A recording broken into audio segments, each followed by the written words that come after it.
हा पहा हॉटेलसारखा असा व्हेज कुर्मा आपण घरीच केला तर घरचे सगळे हॉटेलमध्ये जायचंच विसरून जातील. पहा हा दिसतोय की नाही अगदी हॉटेलसारखा व्हेज कुर्मा. म्हणूनच मी दाखवणार आहे हॉटेलच्या चवीचा असा हा झणझणीत व्हेज कुर्मा. नमस्कार, स्वागत आहे तुमचे अजून एका छानशा रेसिपीमध्ये.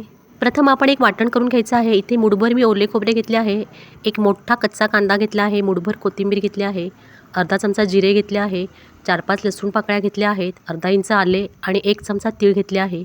आता हे सर्व साहित्य मिक्सरमध्ये घालायचे आहे आणि मिक्सरला छान अशी त्याची बारीक पेस्ट करून घ्यायची आहे. रेसिपी अगदी नेहमीप्रमाणे साधी, सरळ, सोपी आहे. आणखीन रेसिपी करताना भरपूर टिप आणि ट्रिक सांगितल्या आहेत, त्यामुळे रेसिपी स्किप न करता संपूर्ण पहा. हे वाटण करताना मिक्सरच्या भांड्यामध्ये 2 चमचे दहीसुद्धा घालायचे आहे. हे पहा बारीक असे आपले वाटण तयार आहे. रेसिपीमध्ये पुढे जाण्या अगोदर तुम्ही जर का चॅनलवर नवीन असाल तर चॅनलला सबस्क्राईब नक्की करा. आता इथे कुर्म्यासाठी लागणाऱ्या भाज्या आपण पाहू.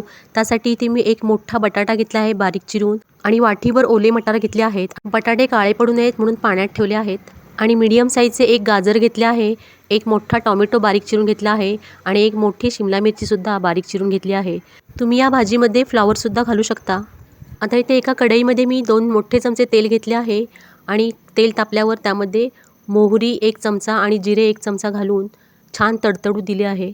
आणखीन पाव चमचा हिंगसुद्धा घातला आहे. कुर्मा करताना एखादी भाजी कमी असेल तरीसुद्धा चालून जाते. आता इथे कुर्म्याला छान हॉटेलसारखा फ्लेवर येण्यासाठी इथे मी फोडणीसाठी काही खडे मसाले घेतले आहेत.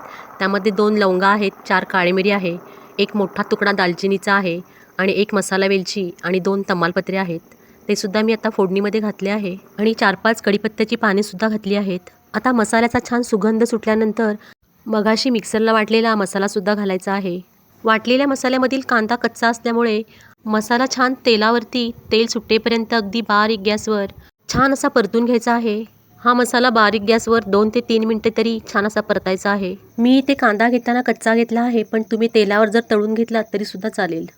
हे पहा आता बारीक गॅसवर मसाला मी 2 ते 3 मिनिट छान असा परतून घेतला आहे. आणखीन आता मसाल्याला तेलसुद्धा सुटले आहे. आता त्यामध्ये आपण सर्व पावडर मसाले घालायचे आहेत. पाव चमचा हळद घातली आहे आणि अर्धा चमचा चवीनुसार मीठसुद्धा घातले आहे. आता हे दोन्ही एकत्र परतून घ्यायचं आहे. नंतर त्यामध्ये 2 चमचे फ्रेश क्रीम घालायचे आहे किंवा दुधावरची साईसुद्धा घालू शकता. हॉटेलमध्ये जो कुर्मा असतो त्यामध्ये खव्याचा वापर करतात, पण प्रत्येकाकडेच खवा असेल असे नाही, त्यामुळे त्यामध्ये फ्रेश क्रीम किंवा दुधावरची साई घालायची आहे. नंतर त्यामध्ये 1 चमचा कोल्हापुरी कांदा लसूण मसाला घालायचा आहे. आणखीन अर्धा चमचा काश्मीरी लाल मिरची पावडर घालायची आहे. आता हे सर्व एकत्र करून मंद गॅसवर 2 ते 3 मिनिट तेल सुटेपर्यंत परतून घ्यायचं आहे. कोणताही पदार्थ करताना मसाला छान परतला गेला की पदार्थाची चव अगदी द्विगुणित होते.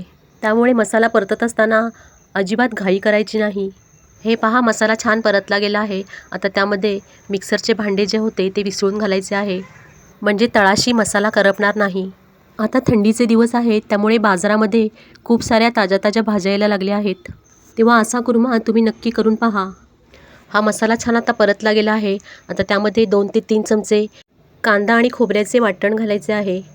कांदा खोबऱ्याचे वाटण घातल्यामुळे भाजी छान अशी मिळून येईल आणि ग्रेव्ही छान अशी थिकसुद्धा होईल. आता हे कांदा खोबऱ्याचे वाटणसुद्धा छान परतले आहे. आता त्यामध्ये बारीक चिरलेला एक टॉमॅटोसुद्धा घालायचा आहे. तुम्ही त्याऐवजी टॉमॅटोची पेस्टसुद्धा घालू शकता.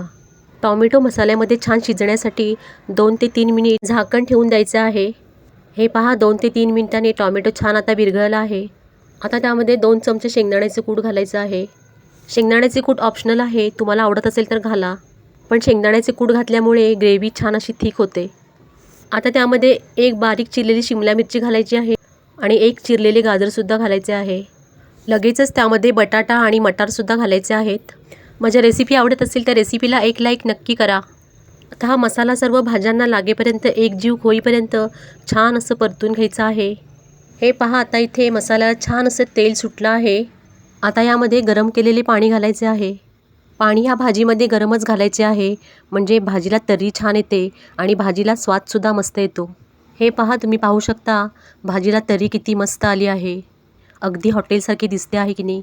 आता या भाज्या व्यवस्थित शिजण्यासाठी त्यावर झाकण ठेवायचं आहे आणि 5 ते 7 मिनटं भाज्या छान शिजवून घ्यायच्या आहेत. हे पहा 5 ते 7 मिनटानंतर मी झाकणसुद्धा काढले आहे आणि भाजीचा कलर तुम्ही पाहू शकता किती मस्त आला आहे आणि त्यातील भाज्यासुद्धा व्यवस्थित शिजल्यासुद्धा आहेत.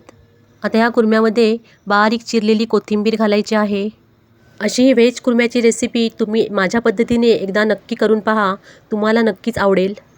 हा कुर्मा तुम्ही पुरीबरोबर, चपातीबरोबर किंवा भाकरीबरोबर सुद्धा खाऊ शकता. एकदम मस्त लागतो. हे पहा, आता इथे कुर्मा मी सर्व केला आहे. अगदी हॉटेलसारखा दिसत आहे. माझी रेसिपी आवडली असेल तर रेसिपीला एक लाईक नक्की करा आणि चॅनलवर नवीन असाल तर चॅनलला सबस्क्राईबसुद्धा करा.